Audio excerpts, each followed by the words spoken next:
ನಮಸ್ಕಾರ ಸ್ನೇಹಿತರೆ. ದಕ್ಷಿಣ ಭಾರತದ ಕುಂಭಮೇಳ ಅಂತ ಕರೆಯಲ್ಪಡುವ ಕೊಪ್ಪಳ ಶ್ರೀ ಗವಿಸಿದ್ದೇಶ್ವರ ಮಠದ ಜಾತ್ರೆಯನ್ನು ನೋಡೋಣ ಬನ್ನಿ. ಸಹಸ್ರಾರು ಸುಮಾರು 8ರಿಂದ 10 ಲಕ್ಷ ಜನ ಸೇರ್ತಕ್ಕಂಥ ಜಾತ್ರೆ ಅಂದರೆ ನಮ್ಮ ಅಜ್ಜನ ಜಾತ್ರೆ. ಅಜ್ಜ ನಮ್ಮ ಗವಿಸಿದ್ದೇಶ ಸ್ವಾಮಿಗಳು ಸುಮಾರು ಅಪಾರ ಸಂಖ್ಯೆಯಲ್ಲಿ ಜನ ಸೇರಿದರೂ ಸಹ ಅಷ್ಟು ಅಚ್ಚುಕಟ್ಟಾಗಿ ದಕ್ಷಿಣ ಭಾರತದ ಕುಂಭಮೇಳ ಅಂತಲೇ ಕರೀತಾರೆ. ಆದರೂ ಕೂಡ ಒಂದು ಸಮಸ್ಯೆಯೂ ಆಗಲಾರದಂತಹ ನಡೆಯತಕ್ಕಂತಹ ಒಂದೇ ಒಂದು ಜಾತ್ರೆ ಅಂದರೆ ಅದು ನಮ್ಮ ಕೊಪ್ಪಳ ಗವಿಸಿದ್ದೇಶ್ವರ ಸ್ವಾಮಿಗಳ ಜಾತ್ರೆ. ಇದೇ ನೋಡ್ರಿ ಗವಿಸಿದ್ದೇಶ್ವರ ಮಠ. ಈ ಮಠವನ್ನು ಸ್ಥಾಪಿಸಿದವರು ಯಾರಂದರೆ ಅವರು ರುದ್ರಮುನಿ ಶಿವಯೋಗಿ ಸ್ವಾಮಿಗಳು ಈ ಮಠವನ್ನು ಸ್ಥಾಪನೆ ಮಾಡ್ತಾರೆ. ಈ 18ನೇ ಪೀಠಾಧಿಪತಿಗಳಾಗಿ ಈ ಮಠದ ಈಗ ಪ್ರಸ್ತುತವಾಗಿ ಅಭಿನವ ಗವಿಸಿದ್ದೇಶ್ವರ ಸ್ವಾಮಿಗಳು ಈಗ ಆಡಳಿತವನ್ನು ಮಾಡ್ತಾ ಇದ್ದಾರೆ.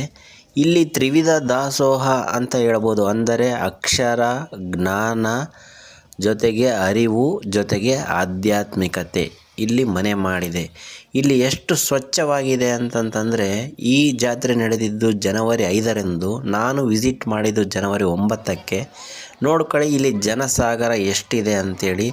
ಇಲ್ಲಿ ಇದು ಊಟಕ್ಕೆ ಹೋಗ್ತಕ್ಕಂತಹ ದಾರಿ ಇದು. ಈ ಬೆಟ್ಟದ ಮೇಲೆ ಎಲ್ಲ ಅಜ್ಜರ 3 ದಿವಸಗಳ ಪ್ರವಚನಗಳು ಕೂಡ ಇರ್ತವೆ. ಶ್ರೀ ಅಭಿನವ ಗವಿಸಿದ್ದೇಶ್ವರ ಸ್ವಾಮಿಗಳ ಮಾತುಗಳಂತೂ ಫಿದಾ ಆಗಲಾರದವರು ಯಾರು ಇರುವುದಿಲ್ಲ. ಅವರ ಪ್ರವಚನಗಳು, ಸಾಂಸ್ಕೃತಿಕ ಕಾರ್ಯಕ್ರಮಗಳು, ನಗೆ ಚಟಾಕಿಗಳು ಜಾತ್ರೆಯಿಂದ 3 ದಿವಸಗಳ ಮಾತ್ರ ಇರುತ್ತವೆ. ಇದು ಮಹಾದಾಸೋಹ ಅಂತ ಕರೆಯುತ್ತಾರೆ. ನಾವು ಮಹಾದಾಸೋಹ ಮಾಡಲು ಹೊರಟಿದ್ದೇವೆ.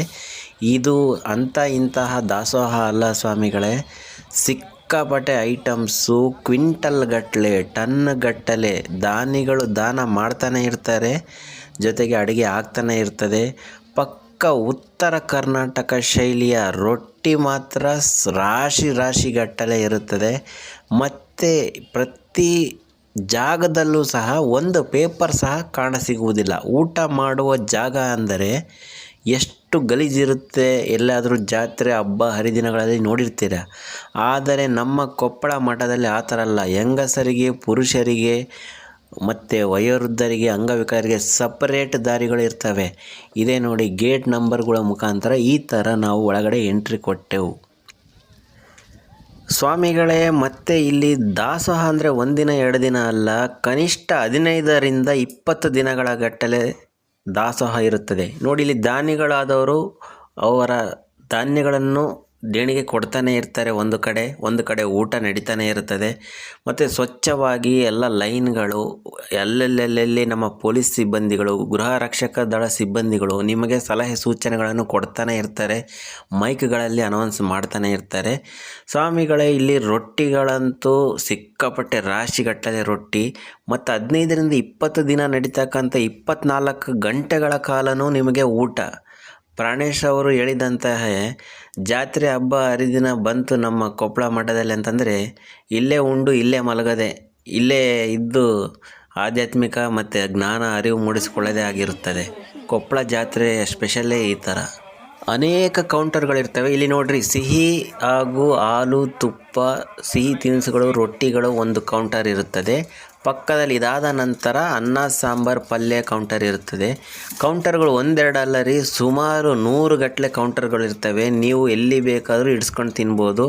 ಇಲ್ಲಿ ವಿಶೇಷತೆ ಏನಂದರೆ ದಿನ ಒಂದು ರೀತಿಯ ಸ್ವೀಟ್ ಇರುತ್ತದೆ. ಜಿಲೇಬಿ, ಮೈಸೂರು ಪಾಕು, ಮಿರ್ಚಿ, ಮಾದ್ಲಿ ಪುಡಿ, ಲಡ್ಡು. ಮತ್ತು ನಮಗಂತೂ ರುಚಿಯಾದ ಲಡ್ಡು ಹಾಗೂ ರೊಟ್ಟಿ, ಬದನೆಕಾಯಿ, ಅಲಸಂದಿ ಕಾಳು ಪಲ್ಯ ಸಿಕ್ತು. ಇಲ್ಲಿ ಸಿಕ್ಕಾಪಟ್ಟೆ ಜನ. ಎಷ್ಟು ಜನ ಸಾಗರ ಅಂದರೆ ದಕ್ಷಿಣ ಭಾರತದ ಕುಂಭಮೇಳ ಅಂದರೆ ಲೆಕ್ಕ ಹಾಕ್ಕೊಳ್ಳಿ ಎಷ್ಟು ಜನ ಸೇರ್ತಾರೆ. ಇದು 5 ದಿನದ ನಂತರ ವಿಸುವಲ್. ಮುಂಚೆಯಿಂದನೂ ಕನಿಷ್ಠ 15 ದಿನ ಇದೇ ರೀತಿ 24 ಅವರ್ಸ್ ಇದೇ ರೀತಿ ಊಟ ಇರುತ್ತದೆ ಸ್ನೇಹಿತರೆ. ರುಚಿಯಲ್ಲಿ ಮಾತ್ರ ಯಾವುದೇ ಕಾಂಪ್ರಮೈಸ್ ಇರುವುದಿಲ್ಲ. ಸ್ವಚ್ಛತೆಯಲ್ಲೂ ಅದೇ ರೀತಿ, ರುಚಿಯಲ್ಲೂ ಅದೇ ರೀತಿ. ಮತ್ತು ಕೌಂಟ್ರ್ ತೊಳೆಯೋದ್ರಿಂದ ಹಿಡಿದು ನಿಮಗೆ ರಾಶಿಗಟ್ಟಲೆ ನೀರು ಊಟ ವೇಸ್ಟ್ ಮಾಡೋಂಗಿಲ್ಲ. ಒಂದು ಬಾಕ್ಸ್ ಇಟ್ಟಿರ್ತಾರೆ, ಆ ಡಬ್ಬಿಯಲ್ಲಿ ಹಾಕಬೇಕು. ಅದನ್ನು ಟ್ರ್ಯಾಕ್ಟರ್ ತಗೊಂಡೋಗಿ ಆಗಿಂದಾಗಲೇ ಕ್ಲೀನ್ ಮಾಡ್ತಾ ಇರ್ತಾರೆ. ಸ್ನೇಹಿತರೆ, ಇಲ್ಲಿ ಊಟ ಮಾಡುವವರು ಮಾತ್ರ ನಿಮಗೆ ಎಷ್ಟು ಬೇಕಷ್ಟು ನೀಡಿಸಿಕೊಳ್ಳಿ. ಹೆಚ್ಚಾಗಿ ವೇಸ್ಟ್ ಮಾಡಬೇಡಿ, ವ್ಯರ್ಥ ಮಾಡಬೇಡಿ, ಮುಖ್ಯವಾಗಿ ಗಲೀಜು ಮಾಡೋಕ್ಕೆ ಹೋಗಬೇಡಿ. ಇಲ್ಲಿ ಸ್ವಚ್ಛತೆ ನೋಡಿದರೆ ಗಲೀಜು ಮಾಡಬೇಕಂತ ಅನಿಸೋದಿಲ್ಲ. ಅಷ್ಟು ಜನಕ್ಕೆ ಊಟ ಬಡಿಸಿದರೂ ಯಾವುದೇ ರೊಚ್ಚಾಗುವುದಿಲ್ಲ. ವಿಶೇಷವೇನೆಂದರೆ ಇಲ್ಲಿ ಉಂಡಿಗಳನ್ನು ಕೊಡ್ತಾರೆ. ನೀವು ಉಂಡಿ ತಗೊಂಡೋಗಿ ನೆಕ್ಸ್ಟು ಜಾತ್ರೆಗೆ ಬರುವಾಗ ಉಂಡಿನ ತುಂಬಿಸ್ಕೊಂಡು ಬರ್ಬೋದು. ಫ್ರೀಯಾಗಿ ಉಚಿತವಾಗಿ ಉಂಡಿಯನ್ನು ಕೊಡ್ತಾರೆ, ಕಾಣಿಕೆ ಹಾಕುವ ಉಂಡಿ. ಮತ್ತು ಇಲ್ಲಿ ಪಕ್ಕದಲ್ಲಿ ರಕ್ತದ ಬ್ಲಡ್ ಬ್ಯಾಂಕ್ ಸ್ಟೋರೇಜ್ ಇದೆ. ನೀವು ರಕ್ತದಾನ ಮಾಡುವವರು ಸಹ ರಕ್ತದಾನ ಮಾಡಬಹುದು. ಸ್ನೇಹಿತರೆ, ರಕ್ತದಾನ ಮಾಡುವಂಥದ್ದು ಮತ್ತು ಪ್ರಥಮ ಚಿಕಿತ್ಸೆ ಆರೋಗ್ಯ ಇಲಾಖೆಯ ಎಲ್ಲ ಸ್ಟಾಲ್ಗಳು ಇರ್ತವೆ, ಸಿಬ್ಬಂದಿ ವ್ಯವಸ್ಥೆ ಇರುತ್ತದೆ. ನಂತರ ಊಟ ಮಾಡ್ಕೊಂಡು ಹೊರಗೆ ಬಂದ ಕೂಡಲೇ ನಿಮಗೆ ಲೈನಾಗಿ ಸರದಿಯಲ್ಲಿ ಪಾನ್ ಶಾಪ್ಗಳಿರ್ತವೆ. ಪಾನ್ ವಿಶೇಷ ಅಂತ ಹೇಳ್ಬೋದು. ಇಲ್ಲಿ ನಿಮಗೆ ಕಡಿಮೆ ರೇಟಿಗೆ ಒಳ್ಳೆಯ ರುಚಿಯಾದ ಪಾನ್ ಸಿಗುತ್ತದೆ. ಊಟ ಮಾಡಿ ಅಜ್ಜನ ಸನ್ನಿಧಾನದಲ್ಲಿ ಪಾನ್ ಹಾಕ್ಕೊಂಡ್ರೆ ಮುಗೀತು, ಅದರ ರುಚಿನೇ ಬೇರೆ. ಸುತ್ತಮುತ್ತಲಿನ ಜನರು ಸೇವೆ ಮಾಡಲು ಭಾಳ ಜನ ಬರ್ತಾರೆ. ಇಲ್ಲಿ ಸೇವೆನೂ ಮಾಡ್ತಾರೆ, ಹಾಗೆ ದವಸ ಧಾನ್ಯಗಳನ್ನು ದೇಣಿಗೆಯಾಗಿ ಕೊಡ್ತಾರೆ. ನಾವು ನೋಡ್ತಿದ್ದಂತಹ ಒಂದು ಟ್ರ್ಯಾಕ್ಟ್ರಲ್ಲಿ ದವಸ ಧಾನ್ಯಗಳು ತುಂಬಿಕೊಂಡು ದೇಣಿಗೆ ಮಾಡುವವರು ಹೊರಟಿದ್ರು. ಈ ಥರ ಸುಮಾರು ಕ್ವಿಂಟಲ್ ಗಟ್ಟಲೆ ಬರ್ತಾನೆ ಇರುತ್ತೆ, ಕ್ವಿಂಟಲ್ ಗಟ್ಟಲೆ ಆಹಾರ ತಯಾರಾಗ್ತಾನೆ ಇರುತ್ತದೆ. ಸ್ನೇಹಿತರೆ, ಗವಿಸಿದ್ದೇಶ್ವರ ಅಜ್ಜನ ಏನು ಆದೇಶ ಇದೆನೋ ಗೊತ್ತಿಲ್ಲ. ಇಲ್ಲಿ ತುಂಬ ಕ್ಲೀನಾಗಿ ತುಂಬ ಸ್ವಚ್ಛವಾಗಿ ಇಟ್ಟಿದ್ದಾರೆ. ವ್ಯಾಪಾರ ಮಾಡುವವರು ಸಹ ನಿಮಗೆ ಇನ್ಸ್ಟ್ರಕ್ಷನ್ ಕೊಡ್ತಾರೆ, ಎಲ್ಲಿ ಬಿಸಾಡಬೇಡಿ ಅಂತ ಹೇಳಿ. ವಾಟರ್ ಬಾಟ್ಲು ಒಗೆಯಂಗಿಲ್ಲ, ಇದು ಒಗೆಯಂಗಿಲ್ಲ. ಮಾರೋರ ಮೇಲೆ ಜವಾಬ್ದಾರಿ ಅದು. ದಕ್ಷಿಣ ಭಾರತದ ಮಹಾಕುಂಭಮೇಳ ಅಂತಾರೆ. ನಮ್ಮ ಕೊಪ್ಪಳ ಅಜ್ಜ ಗವಿಸಿದ್ದೇಶ್ವರ ಮಠದ ಒಂದು ಜಾತ್ರೆ ವಿಶೇಷವಾಗಿ ಭಾಳ ಜನ, ಲಕ್ಷಾಂತರ 8ರಿಂದ 10 ಲಕ್ಷ ಜನ ಸೇರಿದರೂ ಸಹ ಯಾವುದೇ ಅಹಿತಕರ ಘಟನೆಗಳು ಸಂಭವಿಸುವುದಿಲ್ಲ. ಜೊತೆಗೆ ಕ್ಲೀನ್ ಆ್ಯಂಡ್ ಗ್ರೀನಾಗಿ ಊಟದ್ದಂತೂ ಏನು ಕೇಳ್ತೀರಾ, ಇಲ್ಲಿ ಊಟ ಮಾಡಿದವರೇ ಪುಣ್ಯವಂತರಂತ ಹೇಳಬಹುದು. ಕೊಪ್ಪಳ ಅಂದರೆ ಗವಿಸಿದ್ದೇಶ್ವರ ಮಠ ಅಂತಾರೆ. ಈ ಮಠದಲ್ಲಿ ಬಂದು ಒಮ್ಮೆಯಾದರೂ ಭೇಟಿ ನೀಡಿ ಮಠವನ್ನು ಸುತ್ತಮುತ್ತಲು ಎಲ್ಲದನ್ನು ನೋಡಿಬಿಟ್ಟು ನಂತರ ನಿಮಗೆ ಒಳ್ಳೆಯ ರುಚಿಯಾದ ಊಟವನ್ನು ಮಾಡಿಕೊಂಡು ಆರಾಮಾಗಿ, ಇಲ್ಲಿ ಆಧ್ಯಾತ್ಮಿಕತೆಯನ್ನು ಕೂಡಿದೆ ಮತ್ತು ವಿಚಾರತೆ ಇದೆ, ವಿಚಾರ ಸಂಕಿರಣ ಇದೆ. ಇಲ್ಲಿ ಜ್ಞಾನ ಸಿಗುತ್ತದೆ, ಅರಿವು ಸಿಗುತ್ತದೆ. ಇಲ್ಲಿ ತ್ರಿವಿಧ ದಾಸೋಹ ಅಂತಾರೆ, ಅನ್ನದಾನ, ಶಿಕ್ಷಣ ಮತ್ತು ಆಧ್ಯಾತ್ಮಿಕ. ಅಭಿನವ ಗವಿಶ್ರೀಗಳು ಒಳ್ಳೆಯ ಆದೇಶವನ್ನು ಕೊಟ್ಟಿದ್ದಾರೆ. ಸ್ವಚ್ಛತೆ ಇದೆ, ಕ್ಲೀನ್ ಇದೆ. ನೋಡಿ, ಜಾತ್ರೆ ಸ್ಟಾರ್ಟ್ ಆಗಿ 5 ದಿನ ಆಯಿತು, ಯಾವುದೇ ಒಂದು ಪೇಪರ್ ಸಹ ಸಿಗುವುದಿಲ್ಲ. ಎಲ್ಲಿಯಾದರೂ ಹುಡುಕಿ ನೀವು ಸಿಗೋದಿಲ್ಲ. ನೀವು ಸಹ ಅಷ್ಟೇ ಬಂದು ಊಟ ಮಾಡಿ ಚೆನ್ನಾಗಿ ಜಾತ್ರೆಯನ್ನು ಎಲ್ಲ ಸಂಭ್ರಮಿಸ್ರಿ. ಫ್ಯಾಮಿಲಿ ಸಮೇತ ಬನ್ನಿ, ಇನ್ನೂ ಟೈಮ್ ಇದೆ. ಇನ್ನೂ 15 ದಿನ ಜಾತ್ರೆ ಇರುತ್ತದೆ. ಇನ್ನು ಯಾರ್ಯಾರಿಗೂ ಗೊತ್ತಿಲ್ಲವೋ ಈ ನಮ್ಮ ಮಠದ ಬಗ್ಗೆ ತಪ್ಪದೇ ಶೇರ್ ಮಾಡಿ.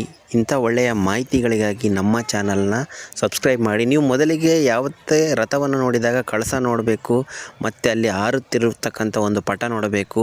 ಯಾವುದೇ ಒಂದು ಟೆಂಪಲ್ಗೆ ನೋಡಿದಾಗ ಸಹ ವಿಸಿಟ್ ಮಾಡಿದಾಗ ನೀವು ಕಂಪಲ್ಸರಿ ಅಲ್ಲಿರ್ತಕ್ಕಂಥ ಕಳಸವನ್ನು ನೋಡಬೇಕು. ಈ ವಿಡಿಯೋ ಇಷ್ಟ ಆದರೆ ಲೈಕ್ ಮಾಡಿ, ಕಾಮೆಂಟ್ ಮಾಡಿ, ಫ್ರೆಂಡ್ಸ್ಗೆ ಶೇರ್ ಮಾಡಿ. ಜಾತ್ರೆಗೆ ಬನ್ನಿ, ಉತ್ತರ ಕರ್ನಾಟಕ ಶೈಲಿಯ ಊಟವನ್ನು ಸವಿಯಿರಿ.